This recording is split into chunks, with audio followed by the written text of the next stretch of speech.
My name is David Carlin, and I am not a scientist. This is what this talk is about.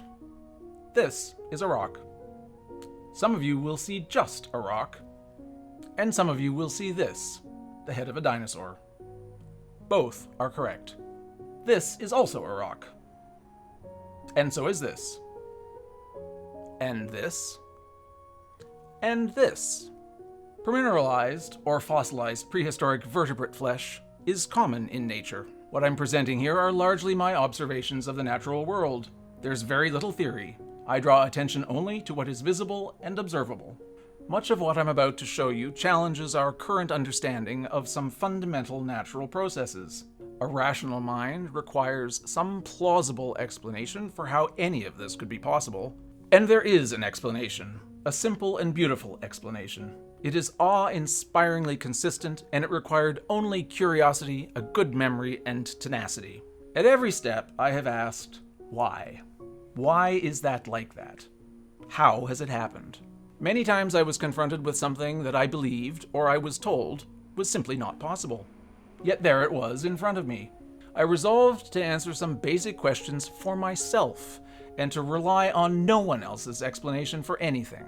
I was unencumbered by an education, and driven to explore the natural world as if no one else had done it before me.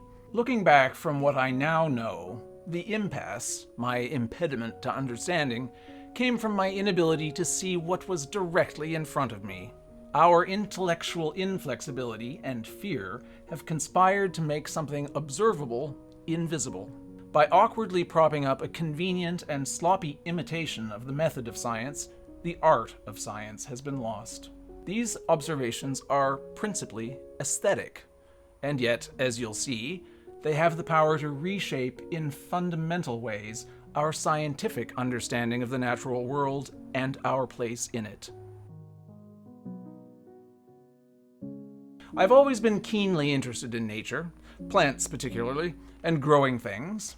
Certainly vegetable more than mineral, and animal hardly at all. About a decade ago, I took stock of my life at a family home on the water, on the shores of British Columbia in the Pacific Northwest of Canada. As I tried to plan for my future, I walked the beaches. Day after day, week after week, head down, aimlessly walking the shoreline, staring at whatever was directly in front of me, but not really seeing anything. I seem to have the type of mind that can take in a vast amount of information visually, even passively, and remember it. Rocks were plentiful, and without intending to do it, I could recognize shapes and see patterns. I could also remember where on the beach these shapes and patterns had appeared to me before. I didn't realize I was doing it at the time, but I had inadvertently begun to assemble a vast catalog of the utterly meaningless geological material around me. I went out each day in search of nothing, and saw only what was there. One day, curiosity alone prompted me to ask myself a question. Why are all rocks the same shapes? It sounds absurd, I know, but I can assure you that of the hundreds upon hundreds of thousands of rocks I could see on my walks each day, the great majority of them could be very neatly sorted into less than 2 dozens of basic shapes. Some of these shapes that my rudimentary understanding of geological processes could not explain, appeared, in fact, in alarming quantities. One of these shapes was totally baffling to me. It was a truncated, triangular trapezohedron. Now, if the Earth, as I believed, was creating rocks, igneous, metamorphic, and sedimentary processes alone, something I have understood since elementary school, how was it that for mile after mile the beach was strewn with so many rocks in this absurdly specific shape? I almost never found a half of one. I almost never found one where the corners had broken off or eroded off. They were always consistent, like they had been produced in a mold or made with a cookie cutter. It was odd. There were just too many of them. So I started to do something I have always done whenever I'm interested in something. I started to collect. Every day, for hours each day, I would walk the beaches and pick up rocks of this particular, peculiar shape. I carried them home and I laid them out. By the thousands, I collected rocks of this shape. To keep track of this rapidly growing collection, I started to organize them and photograph them. Sometimes I would organize them by color, sometimes size, sometimes by common features. As this vast assemblage grew, I began to realize something. While all of the rocks were the same basic shape, each rock had small details and variations, some of which were quite common, others more rare. But when they did appear, they were always identical, in the same place, and in the same proportions. No single rock contained all of these little details, but it became clear that all of these little details, when listed, appeared predictably and consistently within this selected group of rocks. At this point, I did something unusual. As I could not find a single rock that contained all of the details I was cataloging, in a strange leap of imagination, I consciously tried to imagine one rock, a composite rock, an imaginary rock that contained all of the details, and I wondered, what would that look like? The image in my mind's eye was shocking, disturbing, frightening, and, I believed, simply impossible. At this point, I started to take photographs in my study. Without altering a rock in any way, I would position it, light it, and study it. I remember staring meditatively at one rock for 30 hours before I took a single photograph. Then, with slight variations in lighting and positioning over the course of a day, I took 1,000 photographs of it. What emerged from the photographs was a vague, eerie, disjointed, and shadowy world. A suggestion of something familiar, a fragment of a ghost, but ultimately a nonsensical vision. A flash of something recognizable, then retreat into visual chaos. This identification of common shapes, then collecting, organizing, and photographing, became my process for years. Over time, I began to realize that photography was not only useful in my process, it was essential. Binocular vision was not very helpful, but for some reason, by photographing a rock and examining the two-dimensional image, my brain allowed me to process the visual information in a very different way. By lighting the rocks from different angles with different kinds of light, some deep into the ultraviolet, I could draw out of the rock details and patterns that my naked eye alone could not see. Once again, a confusing, terrifying, magical, unbelievable world started to appear and take shape, and it did so with unfathomable detail and clarity. I wasn't certain of it then, but I had been collecting and photographing heads. Rocks, to be sure, but also heads. The heads of extinct dinosaurs. This was, of course, impossible. And yet, there they were. Time and time again, the head of a dinosaur. Night after night, with increasing clarity as I learned how to see the material I had collected. A parade, a panoply of the vertebrate life of prehistory marched across my desk.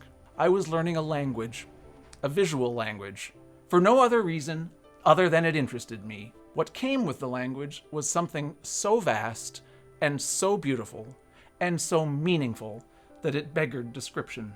I was looking directly at the life of prehistory. Shockingly, I was looking it in the eyes, and it was staring back at me. How? How is such a thing possible? Without really intending to, and with no guidance or preconceived direction or anticipated result, I've devoted the last decade of my life to that question. Curiously, virtually all of the essential elements of the explanation are already understood. Scientists understand that an asteroid impacted the Earth 66 million years ago, and that impact precipitated an ice age that caused the extinction of almost all life on the planet. At this point for science, the fossil record, as it is understood, fails, and the Earth appears to go silent. It didn't go silent. Rather than being buried in the Earth itself is the fossil record. Rather than looking in rocks for dinosaurs, we need to look at rocks as dinosaurs. It's a shift in perspective only. The material remains the same. The concept of the Earth as a living thing, producing and eroding enormous volumes of random geological material, is inaccurate. The Earth is not in the business of producing random anything. The Earth's great action, as I've come to call it, is fossilization. Via fossilization, the Earth has created and preserved a superbly detailed record of the life it has created. So how can this happen? Imagine an asteroid hits the Earth, and cataclysmic events on the largest scale imaginable begin to play out, almost instantaneously. Living things close to the impact site are vaporized. The temperature starts to drop. How quickly does the temperature drop? Within 12 to 15 hours, large portions of the Earth are already well below zero. How do I know this? The fossil record is clear.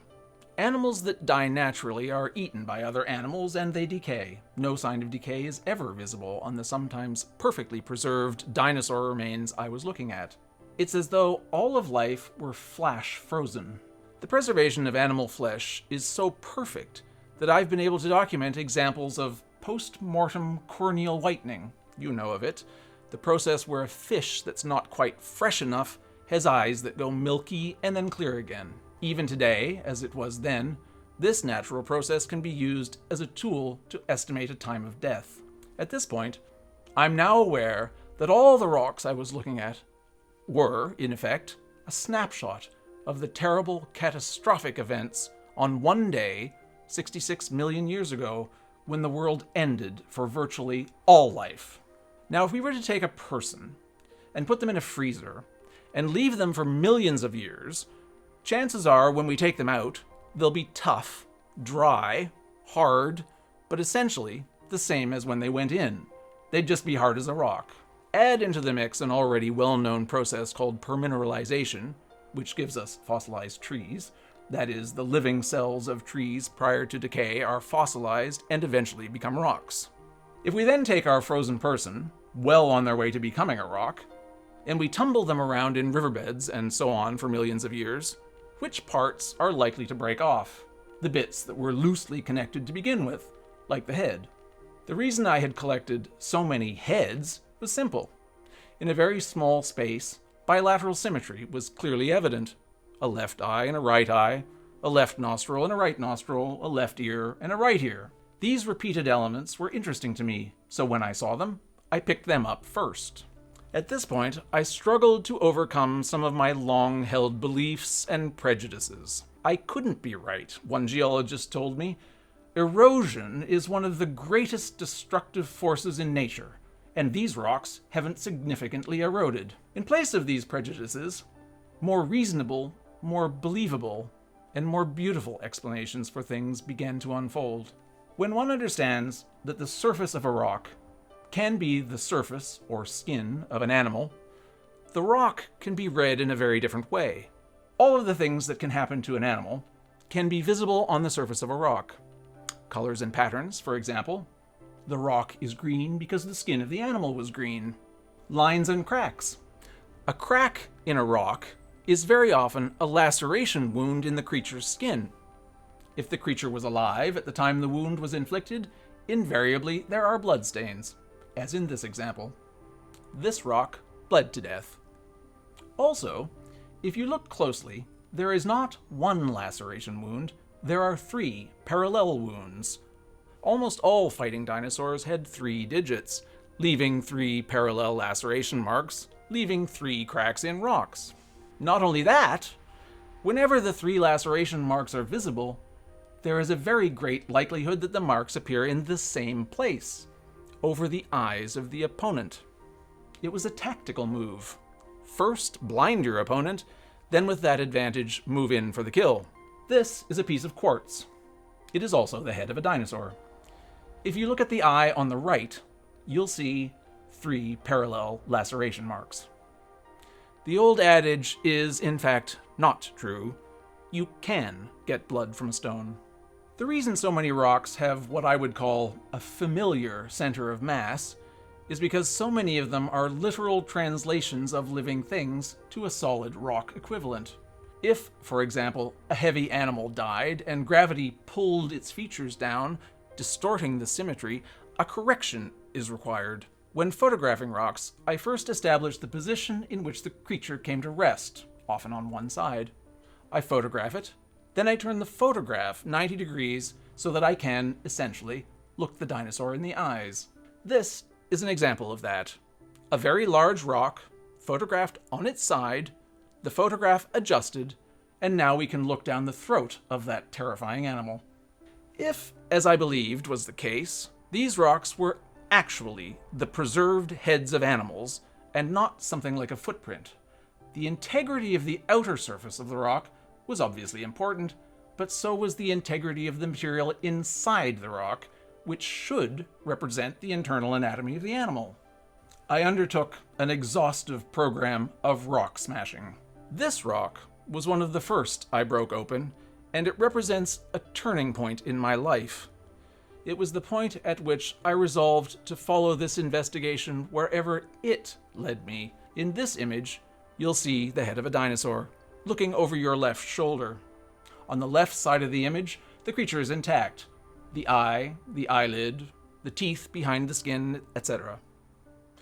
On the right-hand side of the image, you'll see the section of the head I've smashed away, revealing the teeth in a row sinking deep into the head along the jaw, the organ of the eye with all the anatomy including the pupil, exposed now in a fractured orbit, and even the bone and the musculature and tendons running down the neck to the first cervical vertebrae, all perfectly preserved, and preserved in different colors even.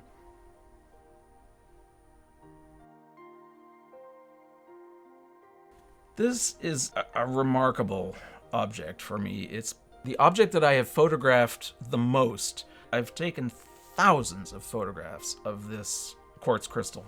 Right now, for most people, it will probably look like a quartz crystal.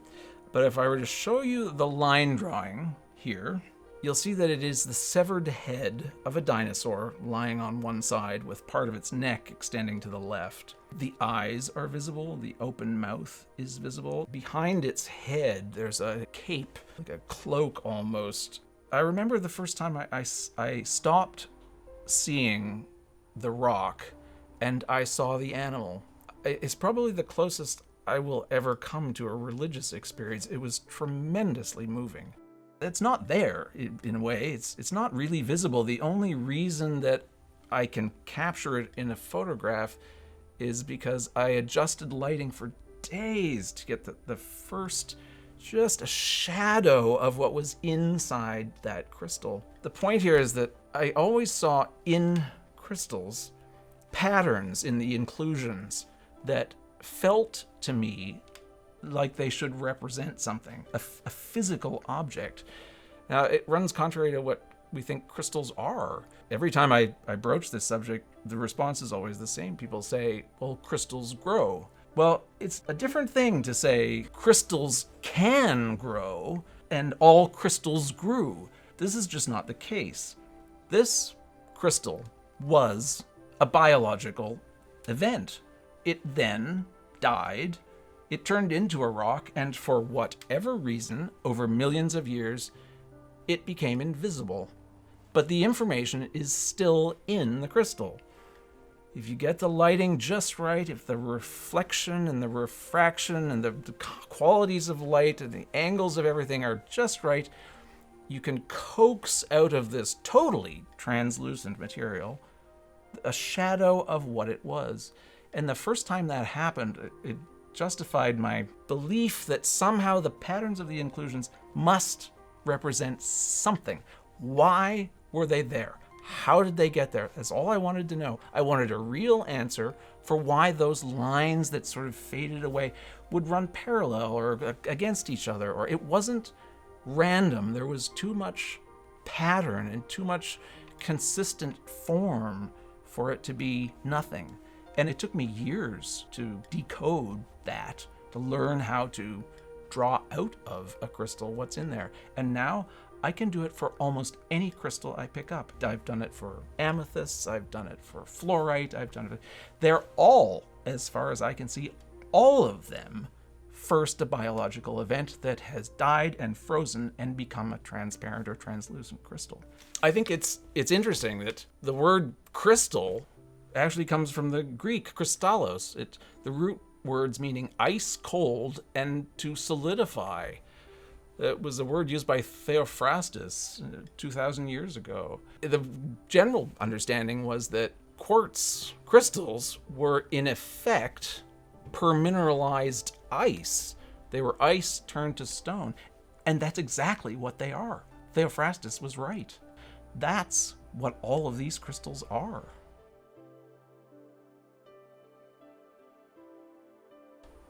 This is salt.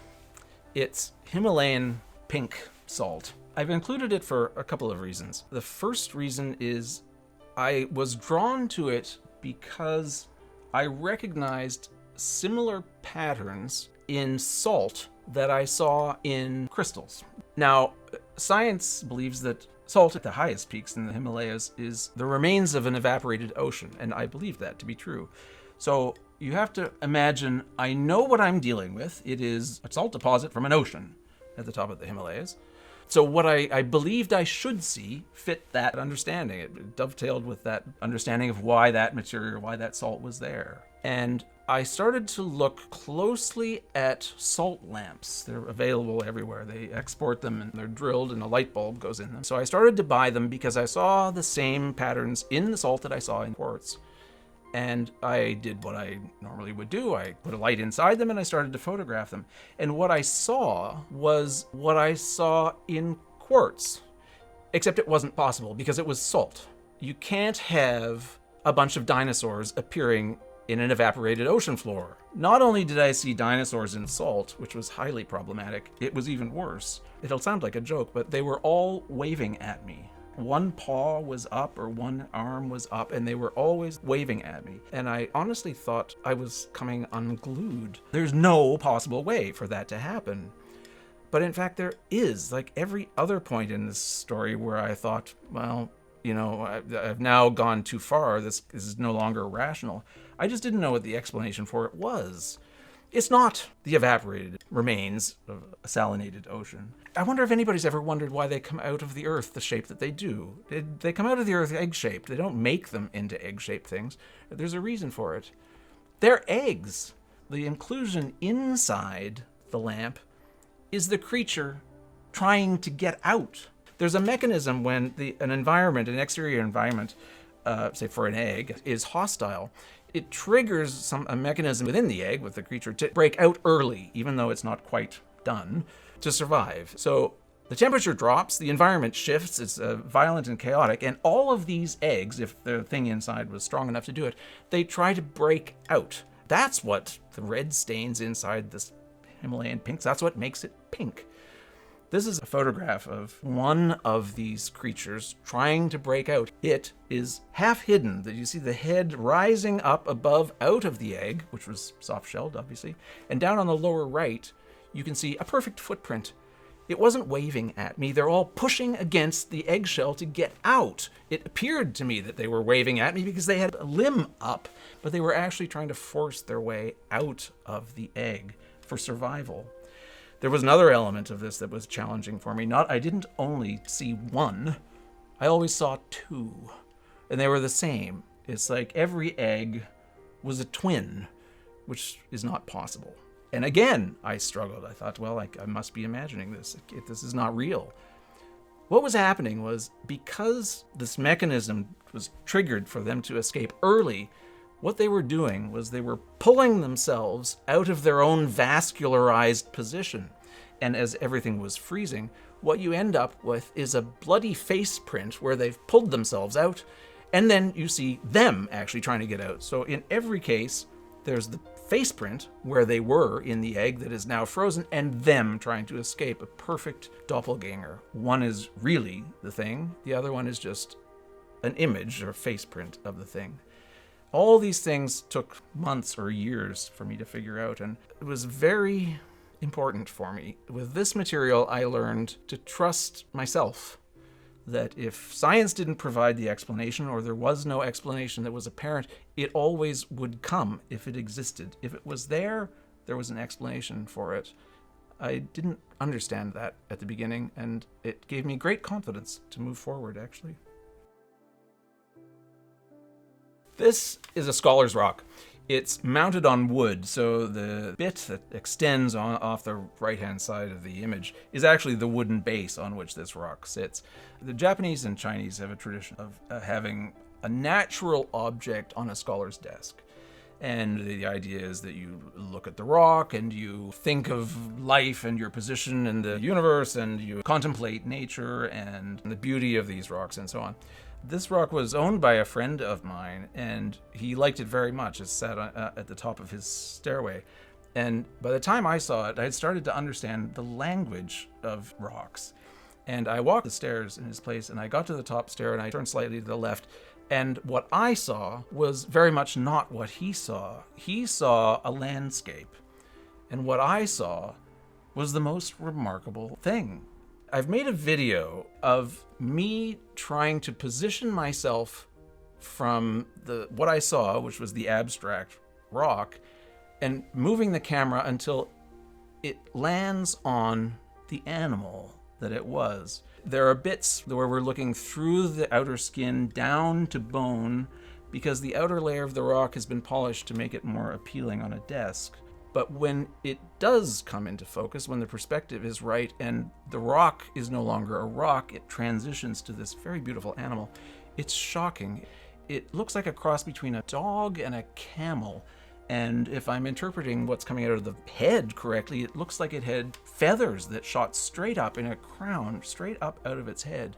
At any rate, I hope that there'll be an abrupt shift, and that what was a rock will very effectively become the head of a dinosaur. This is one of the most disturbing rocks I've ever photographed. I find it still disturbing now. I collected it 5 years ago, and it was only within the last year that I looked at it seriously for the first time. When I picked it up recently and started to look at it, I thought initially that it was problematic, that it had been tampered with. There was very clearly some sort of string wound around the thing. And I thought, well, this can't fit in, but I can't use a rock that's been tampered with somehow. And I looked at it trying to think, why or how would this cord be wrapped around this? Like, what was somebody doing with the rock that would happen? And I quickly realized that it is all fossilized. In fact, it's an umbilical cord. This is a mammal.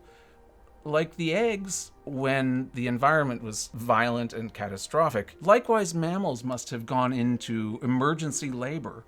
But the violence, the world was coming to an end. They were also in the dark. The reason all of these fossils, their eyes are open, is because they were staring out into the blackness. It was just black. So in the dark, with the temperature dropping, all of these animals are triggered to go into labor. And in this case, there was no chance that they could survive this premature birth. The umbilical cord has tangled the offspring with the mother. I've purposely not included an image of either creature directly because it's too disturbing even for me to look at. But if you look at what the umbilical cord is doing, the cord has ripped through the flesh of the mother. It's separating the mother in two as she's panicking, trying to protect her offspring, which is doomed to die anyway. I find this rock very poignant, but very disturbing. 66 million years ago, and I'm feeling the anguish of a mother and her offspring dying in a violent environment through the medium of a rock. Is incredibly moving to me.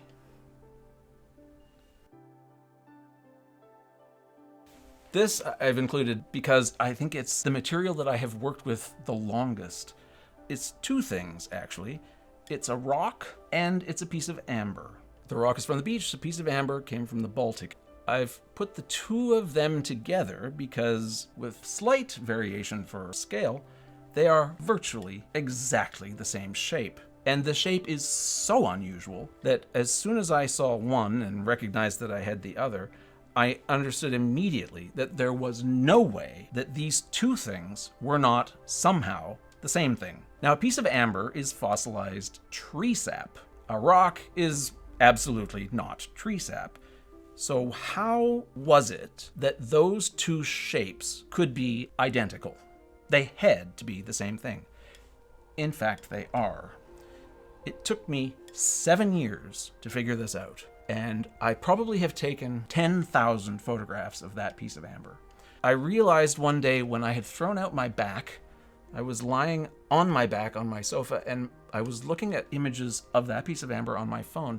And because of the position I was in, my phone rotated the image and I saw it upside down for the first time. And I immediately saw what it was, something I had been looking for 7 years.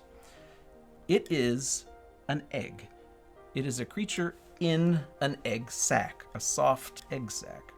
Up at the top on the right is the creature's head. It's a flying thing. You'll notice its eyes are there. It's also, you see its mouth. It's bleeding from the mouth inside the egg. So here's the story. The egg is up high in a tree. The egg has been attacked. I know it's been attacked because if you look across the body of it, there are 1, 2, 3, 4, 5 puncture wounds in a semicircle. So up high in this nest, something has attacked the egg. It's bitten the egg, it's left these puncture wounds, and it has made the thing inside start to bleed, and it's bleeding out through its mouth.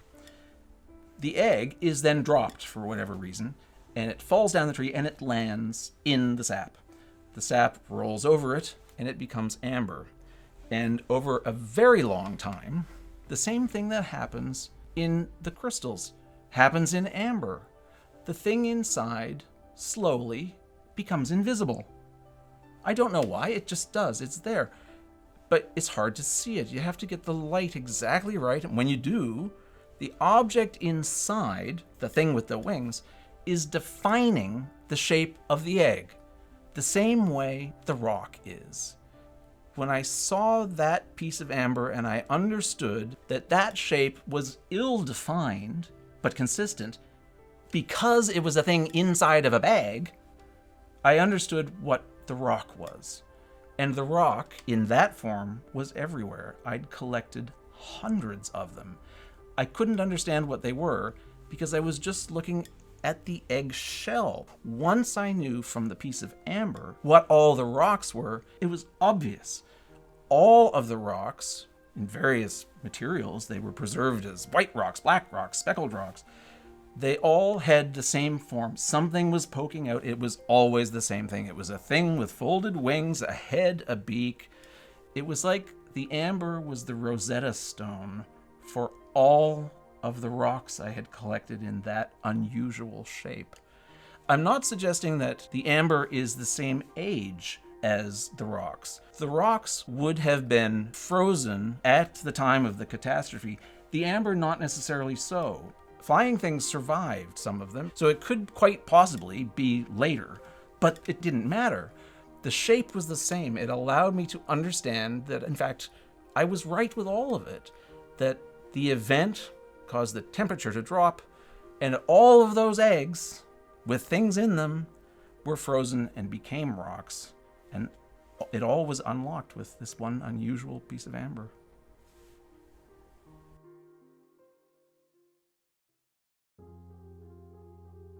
For almost a decade, I have had an astonishingly clear vision of life on Earth 66 million years ago. I find it especially poignant that each rock I look at represents the very last of its species, evolution's dead stop that very nearly obliterated life completely. I have chosen to share this window on life for one reason. Prehistory has a timely message for us. If your environment changes, your species dies. Climate change isn't debatable anymore. We're poisoning ourselves. For the sake of growing economies and growing populations, we've convinced ourselves that we can undo what we've done to the environment. But we've gravely misunderstood what the environment even is. What is a rock? The old definitions and terminology can still be applied, but before all of the rocks I've just shown you were geological events, they were biological events. They lived and walked the earth. They breathed the air exactly as we do. And they all died one afternoon 66 million years ago. I can only hope that by showing people that an enormous portion of the otherwise utterly meaningless geological detritus that is found everywhere around us is actually a record of past events and a prediction of our future, we need to shake things up. Now. and we need to see the environment for what it is if life is to have the slightest chance of surviving the environmental catastrophe already well underway.